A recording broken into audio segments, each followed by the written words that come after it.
ఈరోజు వైఎస్ రాజారెడ్డి గారి శత జయంతి.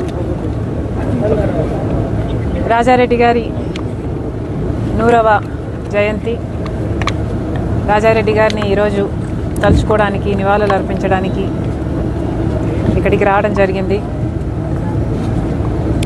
రాజారెడ్డి గారు అంటేనే ధైర్యం, సాహసం, పట్టుదల లాంటి పదాలు గుర్తొస్తాయి. సాహసానికి మారుపేరుగా నిలిచారు రాజారెడ్డి గారు.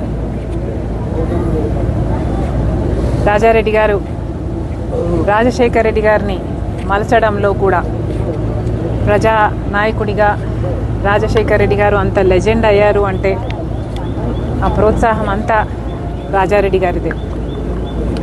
అందుకు మరొకసారి రాజారెడ్డి గారికి మనస్ఫూర్తిగా నివాళులు అర్పిస్తూ, అంతేకాదు రాజారెడ్డి గారు ఒక ప్రజానాయకుడు, ప్రజాసేవలో కూడా గొప్ప చిత్తశుద్ధిని చూపిన వాడు రాజారెడ్డి గారు.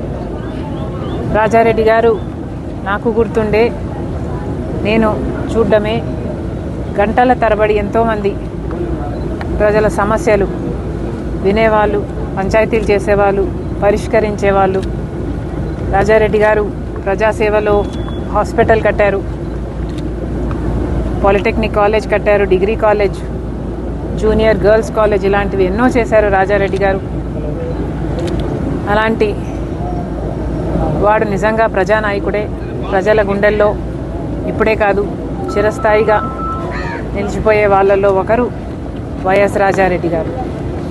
మరొకసారి ఆయన సాహసాన్ని, ప్రజాసేవలో ఆయన చిత్తశుద్ధిని, ఆయన ఆడబిడ్డలను చూసుకునే విధానాన్ని, వీటన్నిటినీ మరొకసారి తలుచుకుంటూ ఆయన ఒక స్ఫూర్తిగా నిలుస్తారు. మా తరానికే కాదు, రానున్న ఎన్నో తరాలకి అని చెప్తూ మనస్ఫూర్తిగా నివాళులు అర్పిస్తుంది. Thank you.